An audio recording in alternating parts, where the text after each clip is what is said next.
فاسألوا الذكر إن كنتم لا تعلمون۔ تو اے لوگو علم والوں سے پوچھو اگر تمہیں علم نہ ہو۔ صلوا علی الحبیب صلی اللہ علی محمد صلی اللہ علیہ وسلم۔ الحمدللہ رب العالمین والصلاة والسلام علی سید الانبیاء والمرسلین اما بعد فاعوذ باللہ من الشیطان الرجیم بسم اللہ الرحمن الرحیم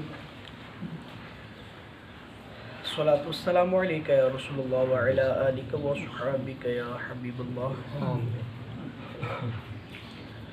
ألم تر إلى الملأ من بني إسرائيل من بعد موسى إذ ابعث لنا ملكا نقاتل في سبيل الله قال هل عسيتم إن كتب عليكم القتال ألا تقاتلوا قالوا وما في سبيل الله وقد أخرجنا من ديارنا وأبنائنا فلما كتب عليهم القتال تولوا إلا قليلا منهم والله عليم بالظالمين۔ اے محبوب، کیا تم نے نہ دیکھا بنی اسرائیل کے ایک گروہ کو جو موسیٰ کے بعد ہوا، جب اپنے ایک پیغمبر سے بولے ہمارے لیے کھڑا کر دو ایک بادشاہ کہ ہم خدا کی راہ میں لڑیں۔ نبی نے فرمایا کیا تمہارے انداز ایسے ہیں کہ تم پر جہاد فرض کیا جائے تو پھر نہ کرو؟ بولے ہمیں کیا ہوا کہ ہم اللہ کی راہ میں نہ لڑیں، حالانکہ ہم نکالے گئے ہیں اپنے وطن اور اپنی اولاد سے۔ تو پھر جب ان پر جہاد فرض کیا گیا منہ پھیر گئے مگر ان میں کے تھوڑے، اور اللہ خوب جانتا ہے ظالموں کو۔ پچھلی آیات میں جہاد کا حکم دیا تھا، اب جہاد کی ہمت پیدا کرنے کے لیے ایک پرانا واقعہ اللہ تبارک و تعالیٰ نے امت محبوب علیہ السلام کے سامنے پیش فرمایا۔ واقعہ کیا ہے؟ واقعہ یہ ہے کہ حضرت موسیٰ علیہ نبینا علیہ السلام کے بعد آہستہ آہستہ اس امت سے انبیاء ختم ہوئے، ان کی عملی اور اعتقادی جو حیثیت تھی وہ سب ختم ہو گئی، عمل بھی نہ رہا، اعتقاد بھی نہ رہا۔ تو آہستہ آہستہ جب ان کے اندر بے عملی پیدا ہوتی گئی تو پھر ان پر ایک ظالم اور جابر بادشاہ مقرر کر دیا گیا جس کا نام تھا جالوت۔ اس قوم کو قوم عمالقہ کہا جاتا تھا۔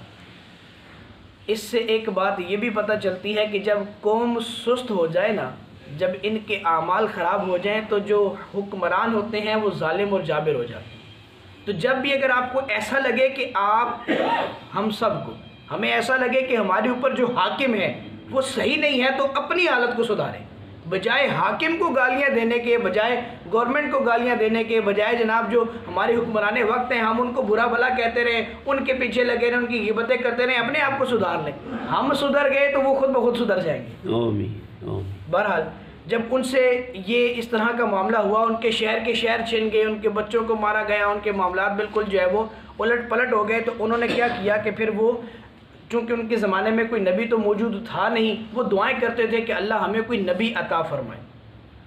اس زمانے میں صرف ایک خاندانی نبوت جو تھا جس سے نبوت چلی آ رہی تھی، اس میں سے صرف ایک خاتون زندہ بچی تھی، اور وہ خاتون بھی حاملہ تھی۔ انہوں نے دعائیں کرنی شروع کی تو ان کے ہاں، اس خاتون کے ہاں جو بچہ ہوا اس کا نام شمویل رکھا گیا، اور اس کو جو مسجد اقصیٰ تھی اس کی طرف بھیجا گیا۔ وہاں پر بزرگ علماء موجود تھے، ان کی تربیت میں اس کو دیا گیا۔ وہ تربیت میں وہاں ایک استاد کی خدمت میں رہے اور توریت شریف کا علم جو ہے وہ سیکھنے لگ گئے۔ ایک رات ایسا ہوا کہ ان کو حضرت جبریل امین نے پکارا یا شمویل کہہ کر، اور آواز کس کی آئی؟ ایسا لگا وہ جو صاحبزادے تھے، چھوٹے بچے تھے، ان کو ایسا لگا کہ مجھے جو ہے وہ میرے استاد نے پکارا۔ استاد کی خدمت میں حاضر ہوئے اور کہا حضور آپ نے مجھے کیوں پکارا؟ تو اب استاد کے ذہن میں یہ بات آئی کہ اگر میں نے اس کو منع کیا کہ میں نے تو تمہیں نہیں بلایا تو یہ بچہ ہے ڈر جائے گا. تو انہوں نے کہا کہ اب اگر میں تمہیں بلاؤں تو تم میری انہوں نے کہا کہ نہیں بیٹا بس تم سو جاؤ. اب دوبارہ پھر پکارا حضرت جبریل نے. اب یہ پھر اٹھ کر استاد جی کے پاس پہنچ گئے. پھر استاد صاحب نے کہا کہ سو جاؤ. تیسری دفعہ پھر پکارا. تو اب حضرت شمویل نے جب استاد کے پاس جب تیسری دفعہ پہنچے تو انہوں نے کہا کہ اب اگر میں تمہیں بلاؤں تو تم آواز نہ دینا, نہ اٹھ کے آنا, بس بیٹھے رہنا, اپنی جگہ پر لیٹے رہنا. تو تیسری بار کے بعد جب حضرت جبریل نے پکارا تو اپنے آپ کو ظاہر بھی کر دیا اور کہا کہ آپ کو مبارک ہو کہ اللہ تبارک و تعالیٰ نے آپ کو نبوت کے لیے چن لیا ہے, نبوت کے ساتھ سرفراز فرمایا ہے. اب آپ اپنے علاقے کی طرف واپس چلے جائیں. جب وہ واپس اپنے علاقے میں پہنچے تو جا کے لوگوں کو بتایا کہ مجھے تو نبوت عطا ہوئی ہے. تو لوگوں نے کہا ایسا کیسے ہو سکتا ہے, ابھی تو تم گئے تھے جناب عالم دین بننے کے لیے. آج کل ہم بھی کہتے ہیں نا کوئی نوجوان عالم دین ہو اور تو کل ہے نا بچہ ابھی تو نہ کہ پتا. عموماً ایک جملہ بولا جاتا ہے کہ بھئی تم تو چھوٹے ہو, تمہاری تو عمر کم ہے, تمہیں کیا پتا. اسی طرح وہ بھی ابھی عمر میں کم تھے, اتنی بڑی عمر کے نہ تھے.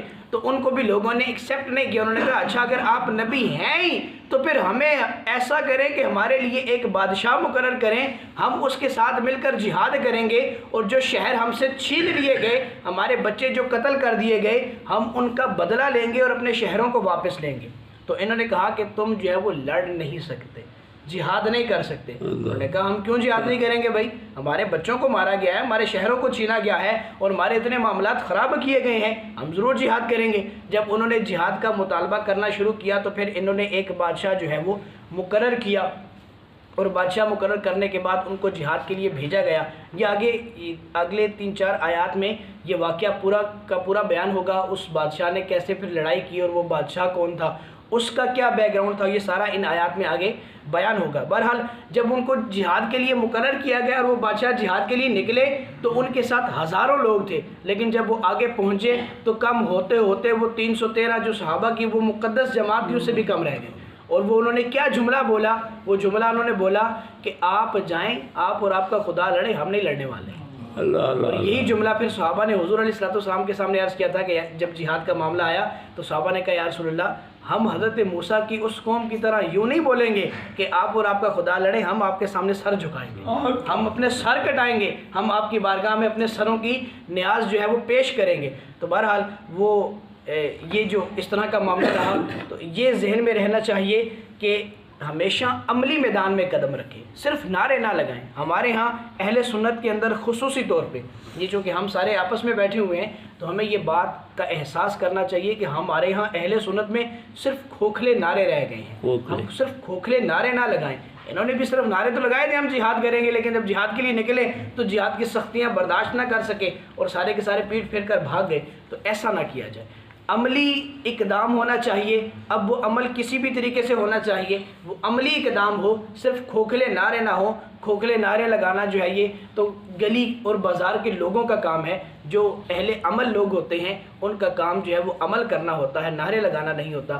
اللہ مجھے اور آپ کو عمل کی توفیق عطا فرمائے. اور اس آیت کے اندر جو دوسرا سبق ہمیں ملا کہ اپنی حالت کو سدھارے تاکہ ہمارے اوپر حکمران جو ہے وہ اچھے آئیں. اچھے حکمران حاصل کرنے کے لیے ہمیں اپنے آپ کو سدھارنا پڑے گا.